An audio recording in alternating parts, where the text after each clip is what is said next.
The Holy Gospel according to John, the 10th chapter. Jesus said, "Very truly I tell you, anyone who does not enter the sheepfold by the gate, but climbs in by another way is a thief and a bandit. The one who enters by the gate is the shepherd of the sheep. The gatekeeper opens the gate for him, and the sheep hear his voice. He calls his own sheep by name and leads them out. When he has brought out all his own, he goes ahead of them, and the sheep follow him, for they know his voice. They will not follow a stranger, but they will run from him because they do not know the voice of strangers." Jesus used this figure of speech with them, but they did not understand what he was saying to them. So again, Jesus said to them, "Very truly I tell you, I am the gate for the sheep. All who came before me are thieves and bandits, but the sheep did not listen to them. I am the gate. Whoever enters by me will be saved and will come in and go out and find pasture. The thief comes only to steal and to kill and destroy. I came that they may have life and have it abundantly." The Gospel of the Lord. Think for a moment of a place that was your favorite spot as a child. The place where everything was right and good, at least in your memory of it. Recall the details. What did that place look like, smell like, feel like? Who was there with you? How did being there make you feel? If we had an opportunity to share our stories, there'd likely be an endless variety. For some, it's a place in the kitchen at the end of the school day where a parent listened to their stories. For others, it's a room in the house or in the backyard, a park, or someplace more wild with siblings or close friends. For others, it's a place alone, tucked away and private, hidden and secure, maybe with a book. Still others might tell us that their place was no particular place at all. It was all over the place with a special group of friends, the crowd that went everywhere and did everything together. Regardless of the details, these places are special places because they were in their own way for us formative. We remember them because the things that happened there were really important to us and continue to be so. They are part of who we are today. Jesus tells a story in today's gospel reading about a formative place. The place that Jesus is describing is a place that forms you to be fully human, fully real, fully alive.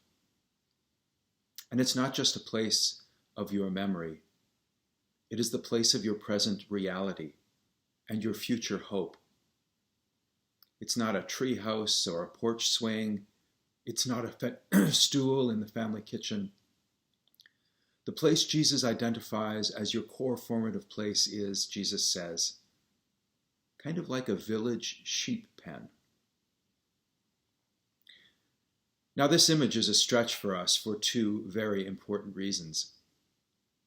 The first, very few of us have any experience, much less a formative one, with sheep farming or sheep pens or herding of any kind.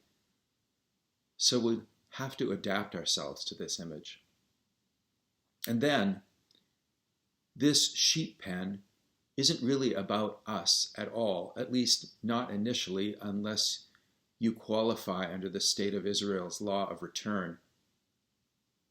Jesus tells this parable about the sheep pen after the man he cured of blindness is ejected from the local synagogue for confessing Jesus' connection to God.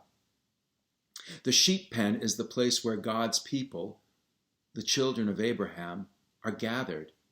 It's the synagogue. It's the temple. Membership in the community of God's people. That's what it is.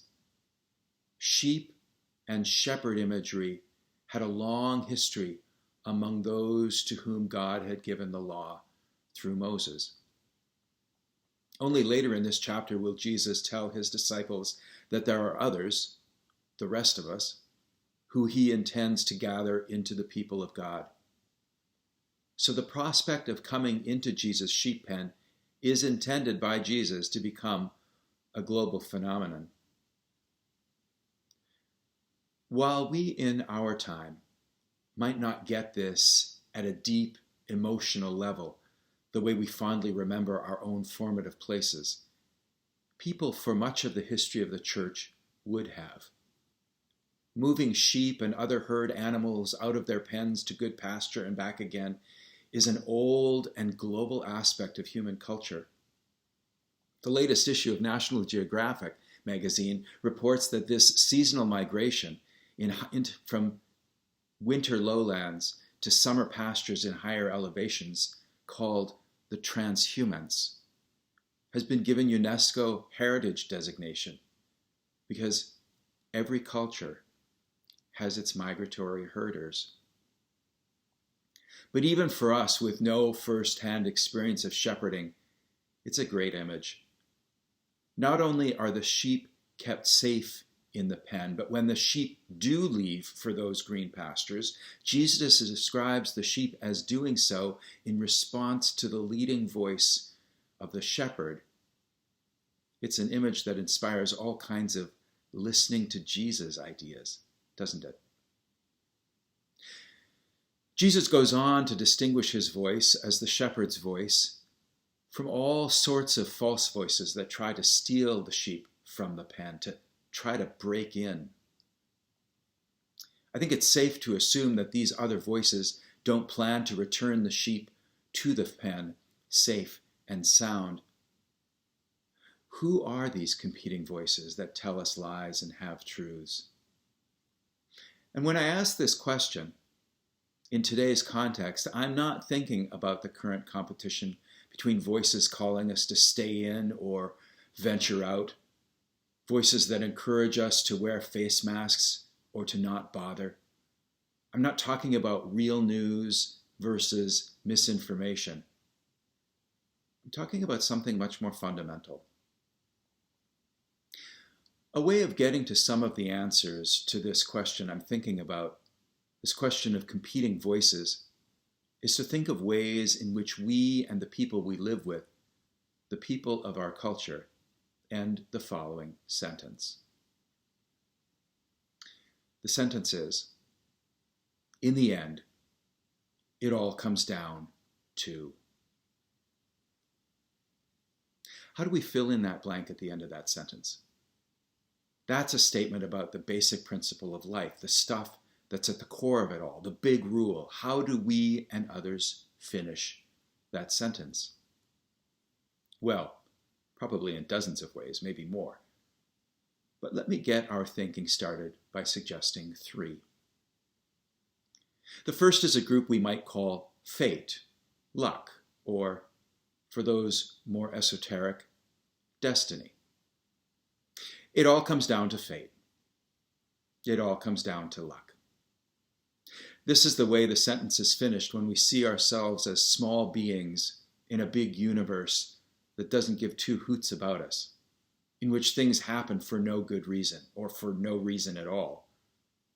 Other folks who like to project a little more order on things will propose that we live in some sort of economy of good and evil, and that we get what we give under the pattern of some universal balance that has no face and no name. What goes around comes around. That's what we say. A second group might be described as the group of friends, relationship, influence. It's not what you know, it's who you know. That's what we say. It all comes down to friends and family.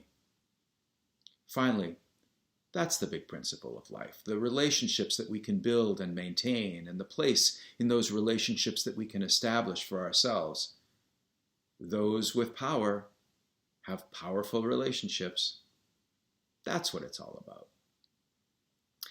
Now, you might be starting to say to yourself, wait a minute, actually that's true. It does matter who you know. And relationships, especially with family, are important. They sure are. A third group of thieving voices might be called the voices of good planning and hard work. It all comes down to plans, or it all comes down to showing up and working hard. But hey, it does, doesn't it? Is the preacher saying that biblical wisdom has no respect for thoughtful planning and hard work? Here's the big aha of these voices. They're often, in fact, most often, calling us to good things. Our problem is not that we do evil things, though that is indeed a problem. Our problem is that we involve ourselves in good things, good relationships, good planning, and hard work for the wrong reasons, expecting out of them that which they cannot deliver: identity, place, inheritance, lasting joy. What we ultimately need, says Jesus, is a place in the sheep pen of God's loving presence for us. These good things, good though they are, they can't deliver on that need.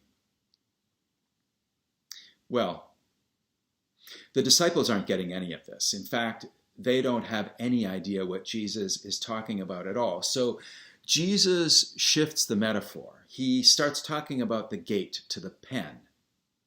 Initially, this might be even more confusing.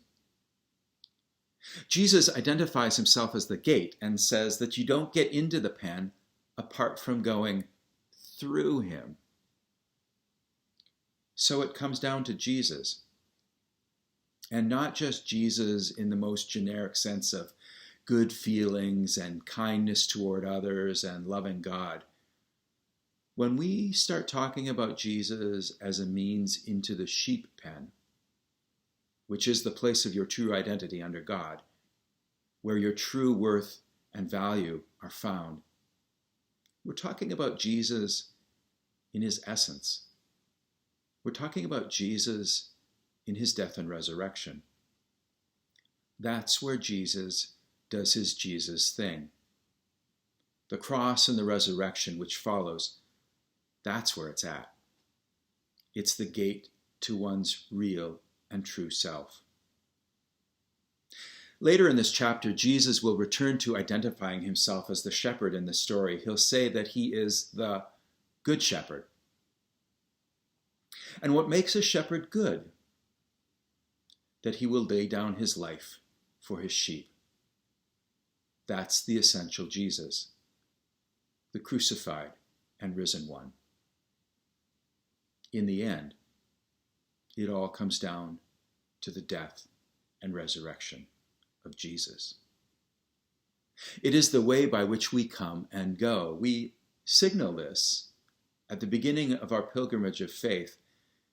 At the time of baptism, when one among us is dying with Christ so that she may rise with him, we say this to the new child of God: the Lord preserve your coming in and your going out from this time forth and even forevermore. It's in that death of Christ that we come and go. It's by the voice of the one who has died and risen for us that we live. Paul puts it this way: you have died, and your life is now hidden in Christ. And the great story of our lives, the story of redemption and worth, is the story of the death of Christ on our behalf. So when Paul, speaking for the whole church, writes, "We preach Christ and him crucified," he's not admitting to a lack of creativity as if he doesn't have anything else to talk about. If it all comes down to the death of Jesus for us, then what else is there to talk about? Now, folks will knock this. They'll say it seems to be not making a whole lot of sense. It's not practical. It doesn't seem to be something on which to build a life. Frankly, death seems to be a dead end. And it is. Until it's the death of Christ, which becomes death's dead end. The death of Christ is the defeat of death and the beginning of real life. At the beginning of my talk today, I invited you to think about a place of your yesterdays. Now, as we think of the death and resurrection of Jesus, we can add to that memory this place of your today and your tomorrow. In the name of Jesus.